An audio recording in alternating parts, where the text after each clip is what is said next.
പ്രിയമുള്ള എൻ്റെ ഏറ്റവും പ്രിയപ്പെട്ട മാധ്യമ സുഹൃത്തുക്കളെ, ഈ വാർത്തകൾ കാണുന്ന കേരളത്തിലെ പ്രബുദ്ധരായ ജനങ്ങൾ അറിയാൻ വേണ്ടി ചില കാര്യങ്ങൾ സൂചിപ്പിക്കുന്നതിനാണ് ഇങ്ങനെ വാർത്താ സമ്മേളനം വിളിച്ചത്. പ്രധാനമായും കഴിഞ്ഞ ദിവസം കേരളത്തിലെ ഒരു പ്രമുഖ മാധ്യമം KSRTCയിലെ ബസ്സുകൾ വാങ്ങിയതിൽ വലിയ തട്ടിപ്പ് നടന്നു എന്ന മട്ടിലൊരു വാർത്ത പ്രചരിപ്പിച്ചു. അതിൻ്റെ സത്യാവസ്ഥ കേരളത്തിലെ ജനങ്ങളെ ബോധ്യപ്പെടുത്തേണ്ടതുണ്ട്. വ്യാജ വാർത്തകൾ ചമച്ച് പ്രചരിപ്പിക്കുന്നത് ഒരു മാധ്യമ ധാർമ്മികതയ്ക്ക് ചേർന്നല്ല. അതിൻ്റെ കാരണം എന്ന് പറയുന്നത് KSRTC ഒരേ ദിവസം 2 വിലയ്ക്കുള്ള വണ്ടി വാങ്ങിയെന്നാണ് ആ മാധ്യമപ്രവർത്തകൻ വാർത്തയിലൂടെ പ്രചരിപ്പിച്ചത്. അത് തെറ്റായ വാർത്തയാണ്. അദ്ദേഹം അതോടൊപ്പം ചില രേഖകൾ മാധ്യമത്തിലൂടെ ടിവിയിലൂടെ കാണിച്ചിരുന്നു.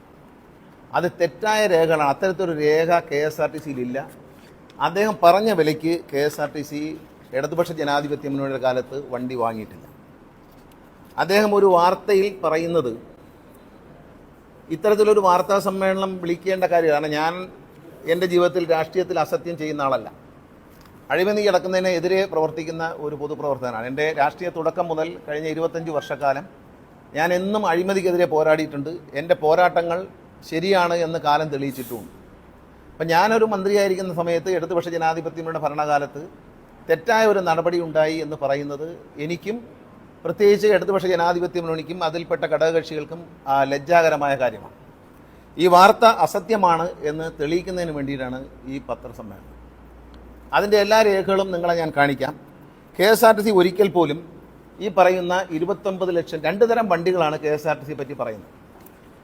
ഈ വാർത്തയിൽ കാണിക്കുന്ന ഒരു വണ്ടിയുണ്ട്. ആ വണ്ടി അടിസ്ഥാനരഹിതമായ വാർത്തയാണ്. ആ വണ്ടിയുടെ രജിസ്ട്രേഷൻ നമ്പർ എന്ന് പറയുന്നത് KL 15A 7977 എന്ന വണ്ടിയാണ്. അത് എയർ സസ്പെൻഷനോട് കൂടിയ സൂപ്പർ ഫാസ്റ്റ് ബസ്സാണ്. അതോടൊപ്പം അദ്ദേഹം വാർത്തയിൽ കാണിക്കുന്ന മറ്റൊരു വണ്ടി, ആ വണ്ടി അതേ ദിവസം വാങ്ങിയെന്ന് പറഞ്ഞ് കാണിക്കുന്ന വണ്ടിയാണ്. ആ വണ്ടിയുടെ വില എന്ന് പറയുന്നത് ഈ വാർത്തയിൽ പറയുന്നു 29,82,000 രൂപയ്ക്ക് ചേസിസ് വാങ്ങിയെന്നാണ് പറയുന്നത്. പക്ഷെ തികച്ചും അത് വ്യാജമാണ്.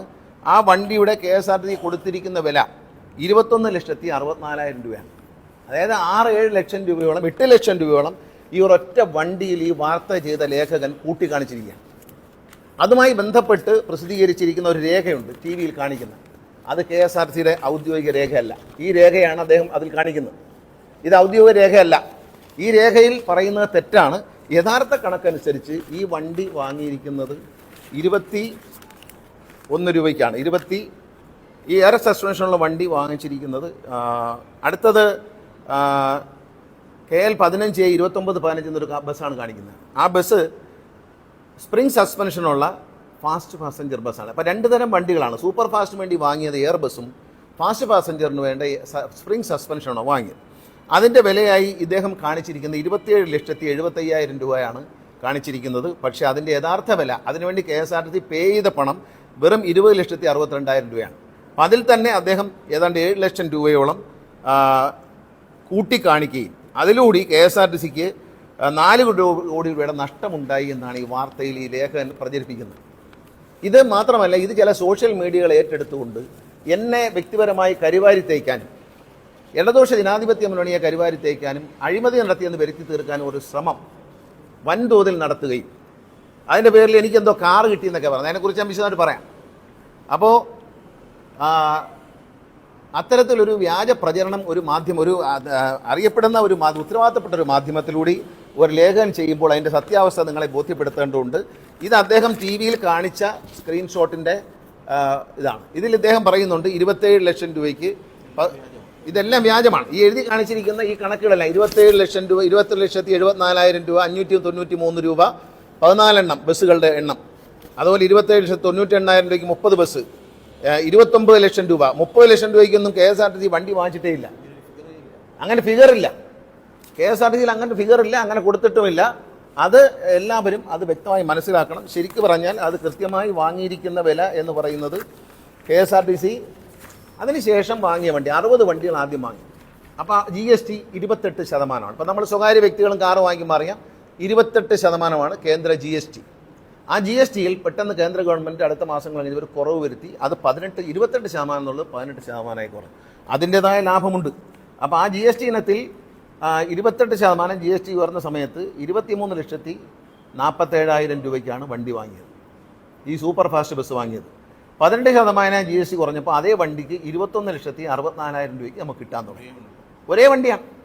പക്ഷേ എന്ത് പറ്റി, ആദ്യം 60 വണ്ടി വാങ്ങിച്ചു, സാമ്പത്തിക പ്രശ്നം ഉണ്ടായിരുന്നു. പിന്നെ അതുകൊണ്ട് 60 വണ്ടി വാങ്ങിച്ചതുകൊണ്ട് രണ്ടാം ഘട്ടം വാങ്ങുമ്പോൾ നമുക്ക് അങ്ങനെ കോൾ അടിച്ചു.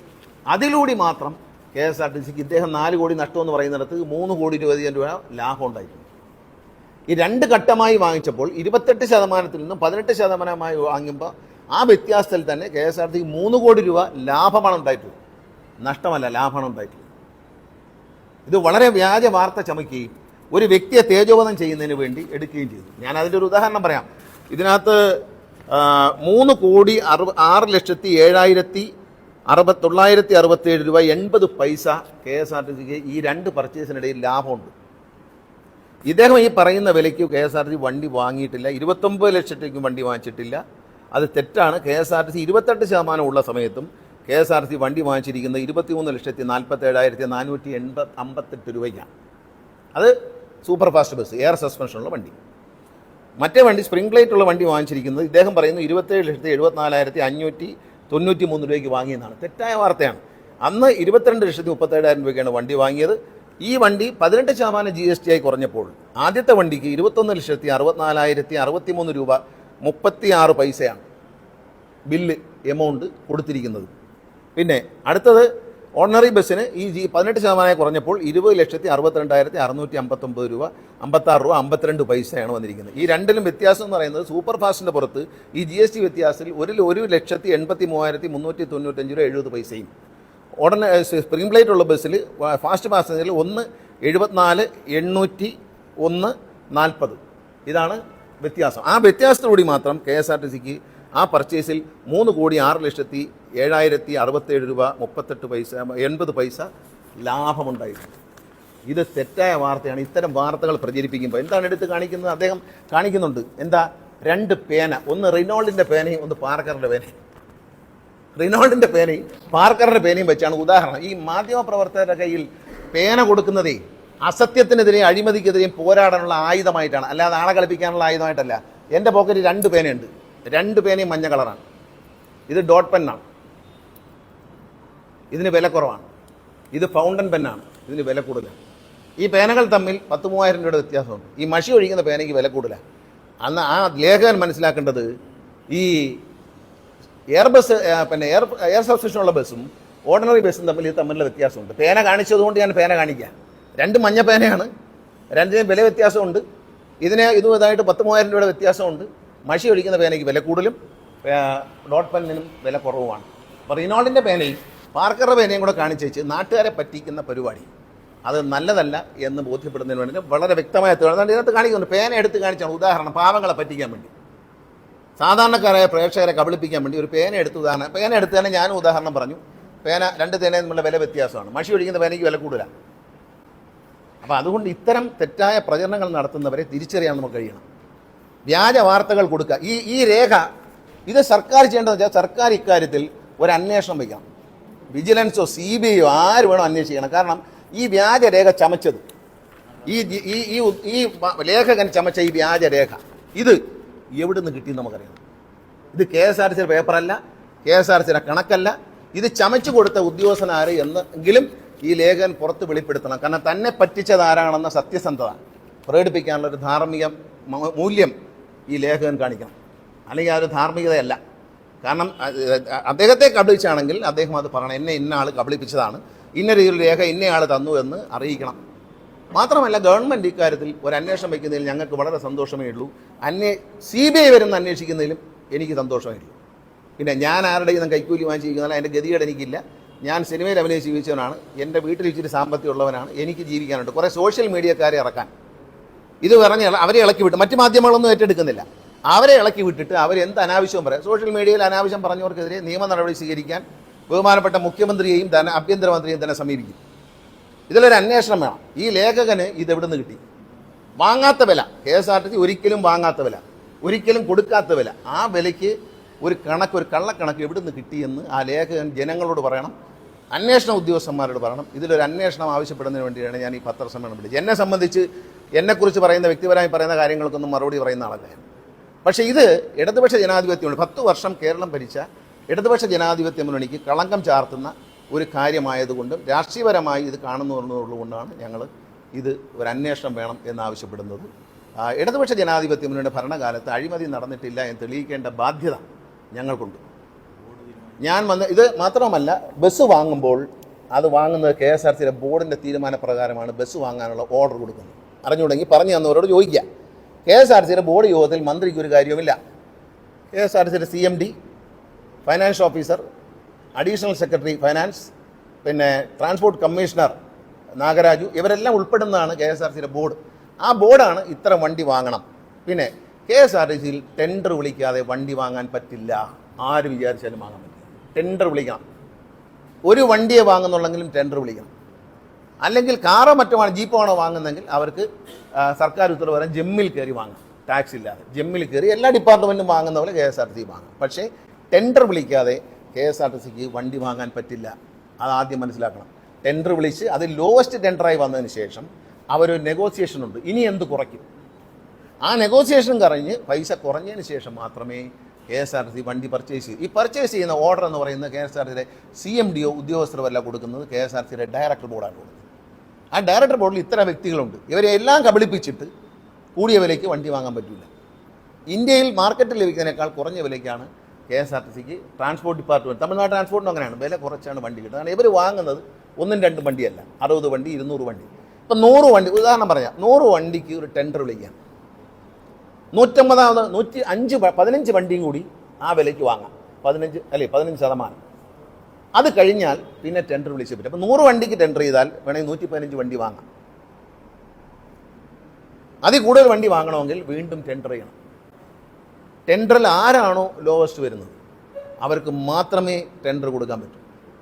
പിന്നെ ഏതോ ഒരു സോഷ്യൽ മീഡിയക്കാരൻ പറഞ്ഞ് ഞാനൊരു വണ്ടി സംഭാവനയായിട്ട് എനിക്ക് കിട്ടിയെന്ന്. സംഭാവനയ്ക്കുള്ള മോഹമൊന്നും ഇതിനകത്തില്ല. സംഭാവന വാങ്ങിക്കുന്ന ആളുമല്ല. ഞാനൊരു വണ്ടി വാങ്ങിച്ചിട്ടുണ്ട്. ഇന്ത്യയിലെ ആദ്യത്തെ ടാറ്റ സിയാറ വണ്ടി എനിക്കാണ് തന്നത്. ഞാൻ കാശ് കൊടുത്താണ് വാങ്ങിച്ചത്. ഞാൻ ബാങ്കിൽ നിന്ന് ലോൺ എടുത്തതിൻ്റെ കടലാസാണ്. ഫെഡറൽ ബാങ്കിൽ നിന്ന് ഞാൻ ലോൺ എടുക്കുകയും ഇത് എൻ്റെ പേഴ്സണൽ അക്കൗണ്ടിൽ നിന്നും ഞാൻ ബാങ്കിൽ കമ്പനിക്ക് പൈസ കൊടുക്കുകയും ചെയ്തതിൻ്റെ രേഖയാണ് കാണുന്നത്.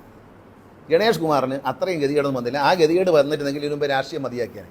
ഇനി രാഷ്ട്രീയം മതിയാക്കത്തില്ല. കാരണം അഴിമതി നടത്തി ജീവിക്കേണ്ട ഗതികേട് വരുന്ന ദിവസം രാഷ്ട്രീയം മതിയാക്കുമെന്ന് 20 കൊല്ലം ഞാൻ പറഞ്ഞിട്ടുണ്ട്. അതിലൊരു മാറ്റവുമില്ല. എനിക്ക് കാറ് വാങ്ങിക്കണമെങ്കിൽ എൻ്റെ കാശ് ഞാൻ അധ്വാനിച്ച് സിനിമ അഭിനയിച്ചിരിക്കുന്നത്, എനിക്ക് വേറെ വരുമാനമുള്ള ആളാണ്, ഇൻകം ടാക്സ് കൊടുക്കുന്ന ആളാണ്. ഞാൻ ലോണും എടുത്തിട്ടുണ്ട്, എൻ്റെ ബാങ്ക് അക്കൗണ്ടിൽ നിന്ന് ട്രാൻസ്ഫർ ചെയ്തിട്ടുണ്ട്. ആ രേഖകളാണ് ഞാൻ കാണിച്ചത്. നിങ്ങൾക്ക് വേണമെങ്കിൽ തരാം, നിങ്ങൾ പരിശോധിച്ചു. ഞാൻ ലോണും എടുത്തിട്ടുണ്ട്. എനിക്ക് ആ കമ്പനിക്കാർ ഒരു സാധാരണ ഒരു വണ്ടി വാങ്ങിച്ചാൽ, ഒരു മാരുതി കാർ വാങ്ങിച്ചാൽ അവർ മാറ്റെങ്കിലും ഇട്ട് തരും. എനിക്ക് ആ മാറ്റം പോലും ഇട്ട് തന്നില്ല. ഞാൻ ചോദിച്ചിട്ടുമില്ല, അവർ തന്നതുമില്ല. ഒരു ഡിസ്കൗണ്ടും, വണ്ടിക്ക് ഒരു ഡിസ്കൗണ്ട് തന്നിട്ടില്ല. സാറിന് ഇപ്പം നിങ്ങളെല്ലാം കാർ വാങ്ങിക്കാൻ പോയാൽ, ഒരു ബൈക്ക് വാങ്ങിക്കാൻ പോയാൽ കമ്പനിക്കാരന് ഒരു 10,000 രൂപ ഡിസ്കൗണ്ടെങ്കിലും നിങ്ങൾക്ക് തരും. എനിക്ക് അതും തന്നിട്ടില്ല. ഞാൻ കാശ് കൊടുത്ത് വാങ്ങിച്ചാണ്. ഞാൻ അന്തസ്സായിട്ട് ഞാൻ താമസിക്കുന്ന വീട്, ഞാൻ താമസിക്കുന്ന ഉപയോഗിക്കുന്ന കാറ് എൻ്റേതായിരിക്കണം എന്ന് എനിക്ക് നിർബന്ധമുണ്ട്. ഇതെൻ്റെയും കൂടെ ആണല്ലോ എന്ന് വേറെ ആൾ പറയുന്നത് എനിക്ക് അപമാനമാണ്. അതുകൊണ്ട് വ്യക്തിപരമായി ഇത്തരം കാര്യങ്ങൾ പറയുമ്പോൾ പലപ്പോഴും മിണ്ടാറില്ല. പക്ഷേ എൻ്റെ പാർട്ടി നേതാക്കൾക്കും ഇടതുപക്ഷ ജനാധിപത്യ നേതാക്കൾക്കും ഇടതുപക്ഷ സർക്കാരിൻ്റെ കാലത്ത് ഇത്തരത്തിലൊരു തെറ്റായ നടപടി നടന്നിട്ടില്ല എന്ന് പ്രൂവ് ചെയ്യേണ്ടതുണ്ട്. ഏതൊരു അന്വേഷണവും CBI അന്വേഷണമാണെങ്കിലും നേരിടാൻ ഞാൻ തയ്യാറാണ്. എനിക്ക് ഒരു പ്രശ്നം. ഞാൻ എന്നാലും KSRTC മുഴുവൻ പരിശോധിക്കണം. ഞാൻ KSRTCയിലെ ഉദ്യോഗസ്ഥന്മാർ അഴിമതിക്കാരാണെന്ന് ഞാൻ വിശ്വസിക്കുന്നില്ല. ഞാനിരുന്ന കാലത്ത് അവരെ ഭാഗത്തുനിന്ന് ഒരു വീഴ്ച പറ്റിയിട്ടില്ല. പിന്നെ ഈ പറയുന്ന കണക്ക് വണ്ടി വാങ്ങിച്ചാൽ കമ്മീഷൻ കിട്ടും. വണ്ടിയുടെ വില തന്നെ വളരെ തുച്ഛമാണ്. ഈ ഒരു ചേസിൻ്റെ പുറത്ത് കമ്പനി കിട്ടുന്ന മാർജിൻ തന്നെ തുച്ഛമാണ്. അതിൽ നിന്ന് ഒരു വണ്ടി 10-25 ലക്ഷം രൂപ വരെയുള്ള വണ്ടി വാങ്ങിക്കാൻ കിട്ടും എന്നൊക്കെ പറയുന്ന മണ്ടത്തരങ്ങൾ. ഇനി ഇതൊക്കെ നിർത്തുക. ഇത്തരം ചീപ്പായിട്ടുള്ള പ്രവർത്തനങ്ങൾ നിർത്തുക. ഈ പേന എടുത്ത് കാണിച്ചുള്ള പരിപാടിയെ കൊണ്ടില്ല. പേന ഞാനും കാണിച്ചല്ലോ, 2 പേന. ഇത് മഷി പിടിക്കുന്ന പേന, ഇത് ഡോട്ട് പെൻ. ഇത് തമ്മിൽ വെച്ചാൽ അല്ലെങ്കിൽ റിനോൾട്ടിൻ്റെ ഒരു പേനയും പാർക്കറിൻ്റെ ഒരു പേനയും കൂടെ അല്ല ഞാൻ കാണിക്കുന്നത്. 1.5 രൂപ 10 രൂപയ്ക്ക് കിട്ടുന്ന റിനോൾട്ടിൻ്റെ പേനയും പാർക്കറിൻ്റെ പേനയോടെ കാണിച്ച് ഈ പേനകൾ തമ്മിൽ താരതമ്യം ചെയ്യുമ്പോൾ അന്തസ്സായ താരം. പേന ഒരു ജേർണലിസ്റ്റിൻ്റെ കയ്യിൽ കൊടുത്തിരിക്കുന്നത് അഴിമതിക്കെതിരെ സത്യത്തിന് വേണ്ടി, ഒരു രാജ്യത്തിൻ്റെ മതേതരത്തിന് വേണ്ടി പോരാടാനാണ് കൊടുത്തിരിക്കുന്നത്. അല്ലാതെ വ്യാജ വാർത്ത ഉണ്ടാക്കുമ്പോൾ ഇതെടുത്ത് ഉദാഹരണം കാണിക്കാനല്ല പേനയ്ക്ക് ചില ഉപയോഗങ്ങളൊക്കെ ഉണ്ട്. അത്രേ എനിക്ക് പറയാനുള്ളൂ. ഈ കാര്യത്തിൽ നിങ്ങൾക്കെല്ലാം ബോധ്യമുണ്ട്. ഏത് രേഖകളും പരിശോധിക്കാം. നിങ്ങൾക്ക് വിവരാവകാശപ്രകാരം KSRTCയിൽ അപേക്ഷിക്കാം. ഓരോ മാധ്യമ സുഹൃത്തുക്കൾക്കും പൊതുജനങ്ങൾക്കും ഇതുപോലെ ഒരു രേഖ, ഈ ലേഖനം കിട്ടിയ ഒരു രേഖ നിങ്ങൾക്ക് കിട്ടുമെങ്കിൽ നമുക്ക് അപ്പം ആലോചിക്കാം. KSRTC ഒരിക്കൽ പോലും വാങ്ങാത്ത വില 7 ലക്ഷം രൂപ 8 ലക്ഷം രൂപ ഒരു വണ്ടിയുടെ ചേസിൻ്റെ പുറത്ത് വർദ്ധിപ്പിച്ച് കാണിച്ചുകൊണ്ട് കേരളത്തിൽ റെപ്യൂട്ടഡ് ആയിട്ടുള്ളൊരു മാധ്യമത്തിനും അവിടുത്തെ എഡിറ്റർമാരെയും തെറ്റിദ്ധരിപ്പിച്ചതിൽ ഖേദം പ്രകടിപ്പിക്കാനുള്ള മര്യാദയെങ്കിലും കാണിക്കണം. ചാനലിന് ചീത്തപ്പേരുണ്ടാവും. നമ്മൾ അത് പറയുന്ന ആൾ കൊണ്ടുവരുന്ന വാർത്തകൾ ഇടുന്നതിന് മുമ്പ് എഡിറ്റർമാരും ഒന്ന് ശ്രദ്ധിക്കുന്ന നന്നായിരിക്കും. ഇതിനകത്ത് വല്ല മാസം വേറെ ഒരു ചാനലും എടുത്തില്ല, കുറച്ച് സോഷ്യൽ മീഡിയക്കാരെടുത്ത്. അതെന്താ? രാഷ്ട്രീയ വിരോധം. ഞാനെന്താ തോറ്റിട്ടങ്ങ് ഓടിപ്പോകുന്നതായിരുന്നു. ഒരു തെരഞ്ഞെടുപ്പ് ജയിക്കുകയും തോക്കുകയും ചെയ്യുന്ന ആദ്യമായിട്ടൊന്നുമല്ല. ഇവിടെ എല്ലാ മഹാന്മാർ, ഇന്ദിരാഗാന്ധി വരെ തോറ്റിട്ടുണ്ട്. തെരഞ്ഞെടുപ്പിൽ തോറ്റത് രാഷ്ട്രീയപരമായിട്ടല്ല, വർഗീയ ശക്തികളുമായി UDF ഉണ്ടാക്കിയ അവിശുദ്ധമായ ഡീലിൻ്റെ ഭാഗമാണ്. ഇവിടെ UDFും LDFും തമ്മിൽ ഡീൽ ചെയ്തു, LDFും BJPയും തമ്മിൽ ഡീൽ ചെയ്തു എന്നാണ് പ്രചരിപ്പിച്ചത്. പക്ഷേ യഥാർത്ഥ ഡീൽ നടന്നത് കോൺഗ്രസും UDFും BJPയും തമ്മിലായിരുന്നു. പത്തനാപുരം നിയമമണ്ഡലത്തിൽ മത്സരിച്ച് ജയിച്ച സ്ഥാനാർത്ഥി കഴിഞ്ഞ തെരഞ്ഞെടുപ്പിൽ തോറ്റത് 14,000 വോട്ടിന്. അന്ന് അദ്ദേഹം കോൺഗ്രസ് സ്ഥാനാർത്ഥിയായിരുന്നു, UDF സ്ഥാനാർത്ഥിയായിരുന്നു. ഈ പ്രാവശ്യം BJPയുടെ സ്ഥാനാർത്ഥിയായപ്പോൾ അദ്ദേഹം 8,000 വോട്ടിന് ജയിച്ചു. അത്ഭുതപ്പെടാനുള്ള ഇത് കണക്കാണ് ഞാൻ കാണിക്കുന്നത്. നിങ്ങൾ മനസ്സിലാക്കിയിരിക്കേണ്ട കണക്കാണ്. കാരണം ഡീല് നടന്നത് BJPയും UDFും തമ്മിലാണ്. കഴക്കൂട്ടത്ത് നടന്ന ഡീല്, നേമത്ത് നടന്ന ഡീല്, അവിടെയെല്ലാം LDF 2ാം സ്ഥാനത്തുണ്ട്. ചാത്തന്നൂർ നടന്ന ഡീല്. അപ്പം സ്ഥാനാർത്ഥികളെ നിശ്ചയിച്ച് കൊടുക്കുമ്പോൾ തന്നെ പരാജയം കോൺഗ്രസ് സമ്മതിച്ചിട്ടാണ് ഡീൽ നടത്തിയത്. പത്തനാപുരത്തെ ഡീല് വളരെ വ്യക്തമാണ്. പത്തനാപുരം അസംബ്ലി മണ്ഡലത്തിൽ 2021 LDFന് 14,336 ലീഡുണ്ടായിരുന്നു. അന്ന് BJP നേടിയത് 12,398 വോട്ടാണ് 2021. 2024 തെരഞ്ഞെടുപ്പിൽ, പാർലമെൻറ്റ് തെരഞ്ഞെടുപ്പിൽ ശ്രീ കൊടിക്കുന്നിൽ സുരേഷ് ജയിച്ച ഇലക്ഷനിൽ BJP നേടിയത് 17,261 വോട്ടാണ്. അന്ന് BDJS സ്ഥാനാർത്ഥിയാണ്, അതായത് BJPയുടെ ഘടകകക്ഷിയായ BDJSൻ്റെ സ്ഥാനാർത്ഥിയാണ് മത്സരിച്ചത്. അന്ന് അദ്ദേഹം നേടിയത് 17,261 വോട്ടാണ്. പക്ഷേ 2026 അസംബ്ലി ഇലക്ഷനിൽ LDF സ്ഥാനാർത്ഥിക്ക് 60,000 വോട്ടുണ്ട്. എന്നെ വിശ്വസിച്ചവർ 60,000 പേരുണ്ട്. പക്ഷേ BJPക്ക് അവിടെ കിട്ടിയ വോട്ട്, ഭീമൻ രഘു മത്സരിച്ച തെരഞ്ഞെടുപ്പിൽ 14,000 വോട്ടുണ്ടായിരുന്നു അദ്ദേഹത്തിന് BJP സ്ഥാനാർത്ഥിയായിട്ട്, താമര ചിഹ്നത്തിൽ. ഇപ്പം മത്സരിച്ചത് 2020യുടെ സ്ഥാനാർത്ഥിയാണ്. അദ്ദേഹം ഈ തെരഞ്ഞെടുപ്പിൽ നേടിയ വോട്ട് 7,031 വോട്ട്. 7,031 വോട്ടാണ് BJP കിട്ടിയത്. ഇപ്പോൾ എവിടെ പോയി ഈ വോട്ടെല്ലാം? 17,261 വോട്ട് കഴിഞ്ഞ പാർലമെൻറ്റ് ഇലക്ഷനിൽ കിട്ടിയ BDJS സ്ഥാനാർത്ഥി, BJP സ്ഥാനാർത്ഥിയല്ല, താമരയല്ല ചിഹ്നം. അതിനു മുമ്പ് താമരയാണ്. 2021 അസംബ്ലി ഇലക്ഷനിൽ താമര ചിഹ്നത്തിൽ മത്സരിച്ച BJP സ്ഥാനാർത്ഥി കിട്ടിയത് 12,398 വോട്ട്. ഈ 12,398 വോട്ട് അല്ലെങ്കിൽ ഭീമൻ രഘു പിടിച്ച 14,000 വോട്ട് പിടിച്ചിരുന്നുവെങ്കിൽ ഞാൻ ജയിച്ചേനെ. ആരുടെ വോട്ടാണ്? എവിടെ പോയി? 7,031 വോട്ട് ഫുള്ളു BJP സ്ഥാനാർത്ഥിക്ക് പത്തനാപുരത്ത്. കഴിഞ്ഞ അസംബ്ലി പഞ്ചായത്ത് തെരഞ്ഞെടുപ്പിൽ 28,000 വോട്ടാണ് BJP പത്തനാപുരം നിയമമണ്ഡലത്തിൽ പിടിച്ചിരിക്കുന്നത്. അതെവിടെ പോയി? അത് 7,031 എങ്ങനെ വന്നു? ഡീലാണ്, വളരെ ക്ലീൻ ആയിട്ടുള്ള ഡീലാണ്. ഞാൻ തോറ്റത് മതേതര വിശ്വാസികളോട് നിന്നതുകൊണ്ടാണ്, ഞാൻ ന്യൂനപക്ഷങ്ങളോടൊപ്പം നിന്നതുകൊണ്ടാണ്. ഞാൻ ഹിന്ദു വിരോധിയാണെന്ന് പ്രചരിപ്പിച്ച് BJPയുടെ വോട്ട് മറിച്ചു കൊടുത്തിട്ടാണ് എന്നെ തോൽപ്പിച്ചത്. അതുകൊണ്ട് അതൊരു തോൽവിയായിട്ട് ഞാൻ കാണുന്നില്ല, അത് വിജയമായിട്ടാണ് കാണുന്നത്. കാരണം എൻ്റെ പാർട്ടിയും ഞാനും എൻ്റെ മുന്നണിയും സ്വീകരിച്ചിട്ടുള്ള മതേതര നിലപാട്, മതന്യൂനപക്ഷങ്ങളോടൊപ്പം നിൽക്കുന്ന മതേതര നിലപാട്, ആ നിലപാടിൻ്റെ പേരിൽ തോറ്റെങ്കിൽ അതൊരു വിജയമായിട്ട് കാണാനാണ് ഞാൻ ആഗ്രഹിക്കുന്നത്. അതുകൊണ്ട് തോൽവി ഒരു വോട്ടിനായാലും തോൽവി തന്നെ, പക്ഷേ അതൊരു വിജയമാണ്, ധാർമ്മികമായ വിജയമാണ്. കാരണം അതിനകത്ത് മതേതര നിലപാട് സ്വീകരിച്ചത് കൊണ്ടാണ് BJP എനിക്കെതിരെ, വർഗീയ ശക്തികൾ എനിക്കെതിരെ വോട്ട് മറിച്ചു കൊടുക്കുകയും ഞാൻ തോൽക്കുകയും ചെയ്തു. കാരണം ഒരു ഉദാഹരണം പറയാം. പട്ടാഴി ബ്ലോക്ക് പഞ്ചായത്തിലെ 8 വാർഡുകൾ ഉൾപ്പെടുന്ന ഒരു വാർഡിൽ BJP സ്ഥാനാർത്ഥി കഴിഞ്ഞ പഞ്ചായത്തിൽ നേടിയത് 2,500 വോട്ടാണ്. ഒരു സ്ഥലത്ത്, ആ പഞ്ചായത്തിൽ ഈ അസംബ്ലി ഇലക്ഷനിൽ ബ്ലോക്ക് പഞ്ചായത്ത് വോട്ട്, ആ ബ്ലോക്ക് പഞ്ചായത്തിലാണ് 2,500 വോട്ട് പിടിച്ചത്. 14 വാർഡുകളുള്ള ആ പഞ്ചായത്തിൽ ഈ അസംബ്ലി ഇലക്ഷനിൽ BJP പിടിച്ചത് 300 വോട്ടാണ്. മൊത്തം പഞ്ചായത്തിൽ 300 വോട്ടേ ഉള്ളൂ. BJPയിൽ അടിയടക്കാണ്. BJP വോട്ട് കച്ചവടം നടത്തി. രാജീവ് ചന്ദ്രശേഖരൻ ഇക്കാര്യം അന്വേഷിക്കണം. കാരണം കാശ് കൊടുത്താൽ കൊടുക്കുന്നതാണ് BJPയുടെ വോട്ട് എന്ന് മനസ്സിലാക്കിയാൽ മതി. പണം കൊടുത്തിട്ട് 5 നേതാക്കൾക്ക് 5 ലക്ഷം രൂപ വെച്ച് കൊടുത്ത് വിലയ്ക്ക് വാങ്ങിയായിരുന്നു വോട്ട്. ഇത് വളരെ വ്യക്തമാണ് ഈ കണക്ക്. ഇത് ഇലക്ഷൻ കമ്മീഷന്റെ സൈറ്റിൽ നിന്ന് എടുത്ത കണക്കാണ് ഞാൻ പറയുന്നത്. വെറും 7,031 വോട്ടിലേക്ക് BJP താഴ്ന്നു പോകണമെങ്കിൽ ഇത് ഡീലാണ്. UDFും BJPയും തമ്മിൽ ഡീൽ ഉണ്ടായിരുന്നു എന്ന് പറയുന്നതിൻ്റെ തെളിവാണ് ഈ കാണുന്നത്. അല്ലാതെ ഞാൻ ജനങ്ങൾക്ക് എന്ത് ദ്രോഹം ചെയ്തു? പട്ടാഴി വടക്കേര 4 വാർഡിൽ, പട്ടാഴി വടക്കേര പഞ്ചായത്തിൽ 4 വാർഡിൽ BJP സ്ഥാനാർത്ഥികൾ ജയിച്ചിട്ടുണ്ട്. പഞ്ചായത്തിൽ വാർഡ് മെമ്പർമാരുണ്ട് 4 പേര്. അവിടെ 300 താഴെ വോട്ടാണ് BJPക്കുള്ളത് ഈ ഇലക്ഷനിൽ.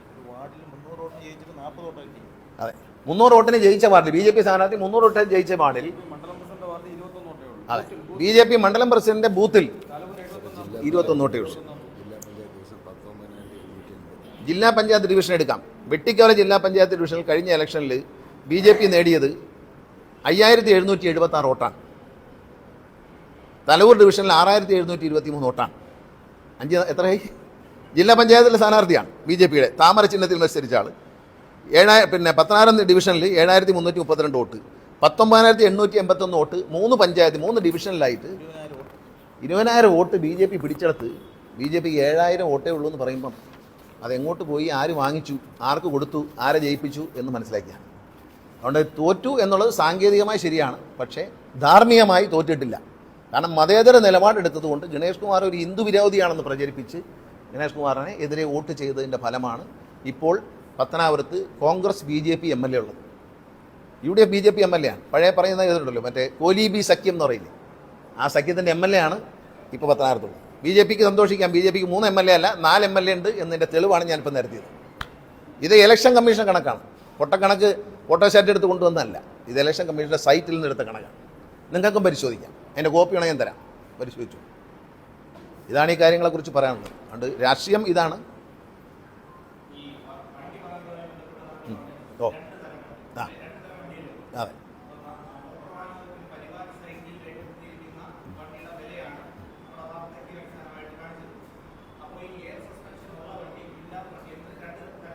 അതെ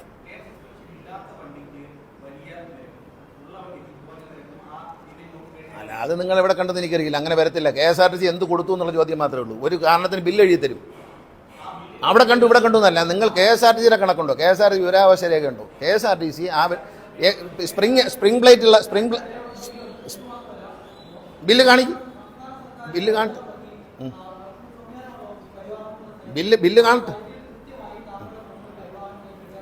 നിങ്ങൾ KSRTCയുടെ ബില്ല് കാണിക്കണം. നിങ്ങൾ അങ്ങനെ തർക്കിച്ചിട്ട് കാര്യമില്ല. KSRTCയുടെ ബില്ല് കാണിക്കൂ. KSRTC ഈ വിലയ്ക്ക് വണ്ടി വാങ്ങിയിട്ടില്ല. ഈ പരിവാഹൻ സൈറ്റിൽ നിന്ന് എടുത്ത് വാർത്തയെന്ന് ഇപ്പോഴാണ് നിങ്ങൾ പറയുന്നത്. വേറെ പരിവാഹൻ സൈറ്റിൽ നിന്നാണ് കിട്ടിയത് നിങ്ങൾ ഇപ്പോൾ പറയുന്നു. KSRTCയുടെ രേഖയായിട്ടാണ് ഇത് പ്രസിദ്ധീകരിച്ചിരിക്കുന്നത്. ഇത് കൊണ്ട് കാണിച്ചിരിക്കുന്നത് KSRTCയുടെ രേഖയായിട്ടാണ് ഇതിൽ കാണിച്ചിരിക്കുന്നത്.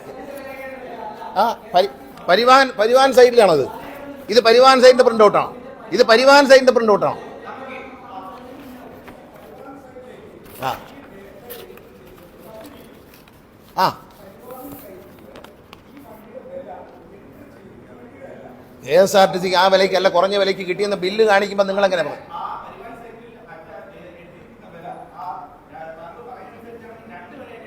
ആ അതെന്തോ 4 വില? ആ അങ്ങനെ ഒരു വിലയ്ക്ക് വണ്ടി വാങ്ങിച്ചിട്ടില്ല KSRTC. അങ്ങനെ വിലയ്ക്ക് KSRTC വണ്ടി വാങ്ങിച്ചിട്ടില്ല. അതെങ്ങനെ അവരോട് ചോദിക്കും? അത് അവരോട് ചോദിക്കും. KSRTC ഈ വിലയ്ക്ക് വണ്ടി വാങ്ങിച്ചിട്ടില്ല. KSRTC ഈ വിലയ്ക്ക് വണ്ടി വാങ്ങിച്ചിട്ടില്ല. അതാണ് ഞാൻ പറഞ്ഞത്. CBI വേണമെങ്കിലും അന്വേഷിക്കട്ടെ എന്ന് പറഞ്ഞത് എന്തുകൊണ്ടാണ്? പരിവാഹൻ സൈറ്റിലാണ് നിങ്ങൾ കണ്ടതെങ്കിൽ അത് കേന്ദ്ര ഗവൺമെന്റ് നിയന്ത്രണത്തിലുള്ളതാണ്, അവിടെ അന്വേഷിക്കണം. KSRTC അല്ല, അത് ഡീലറോട് ചോദിക്കണം. KSRTCക്ക് തന്ന ബില്ല് മന്ത്രിയാണോ വണ്ടി വാങ്ങിക്കുന്നത്? അല്ലല്ലോ, അതും ചോദിക്കാമല്ലോ. മന്ത്രി അല്ലല്ലോ വണ്ടി വാങ്ങിക്കുന്നത്. മന്ത്രി പറയുന്ന വെച്ചാൽ മന്ത്രിയാണ് അപമാനിക്കുന്നത്. നിങ്ങൾ മന്ത്രിയാണ് അപമാനിക്കുന്നത്. ആണാണ്. നിങ്ങളുടെ വാർത്തയെ പിന്തുടർന്ന് നിങ്ങൾ മാത്രം മാതൃഭൂമി മാത്രം കൊടുത്തൊരു വാർത്തയെ പിന്തുടർന്ന് കുറേ സോഷ്യൽ മീഡിയക്കാർ മന്ത്രിയാണ് അപമാനിക്കുന്നത്. അപ്പം മന്ത്രി അല്ലെന്ന് പറഞ്ഞില്ലല്ലോ. ഈ മന്ത്രിക്ക് ഇതിനകത്ത് പങ്കില്ല. അത് പറയാത്തെന്താ? ഇപ്പോഴത്തെ മന്ത്രിയോട് ചോദിച്ചല്ലോ നിങ്ങൾ. ഇപ്പോഴത്തെ മന്ത്രിയോട് ചോദിച്ചപ്പോൾ അദ്ദേഹം എന്താണെന്ന് എനിക്കറിയത്തില്ല. കാരണം മന്ത്രിക്ക് ഇതിൽ പങ്കുവരത്തില്ല. ഇപ്പോഴത്തെ മന്ത്രിക്ക് അറിയാം. കാരണം വണ്ടി വാങ്ങുന്നതിൽ പരിവാഹൻ സൈറ്റുള്ളത് അത് പറയണം. പരിവാഹൻ സൈറ്റിൽ നിങ്ങൾ വാർത്തയിൽ എവിടെയെങ്കിലും പരിവാഹൻ സൈറ്റിൽ ഇങ്ങനെ കണ്ടു എന്ന് പറയുന്നുണ്ടോ? അല്ല, ഇത് KSRTCയുടെ രേഖ കണ്ടാൽ മതി. കാരണം KSRTCയിൽ വാങ്ങിച്ചിട്ടുണ്ടെങ്കിൽ KSRTCയാണ് പൈസ കൊടുക്കുന്നത്, മോട്ടോർ വാഹന വകുപ്പല്ല. KSRTC പൈസ കൊടുത്താലും പറഞ്ഞാൽ ഞാൻ KSRTCയുടെ മന്ത്രിയായിരുന്നു. മോട്ടോർ വാഹന വകുപ്പല്ലേ വണ്ടി വാങ്ങിച്ചത്. KSRTCയാണ് വാങ്ങിച്ചത്.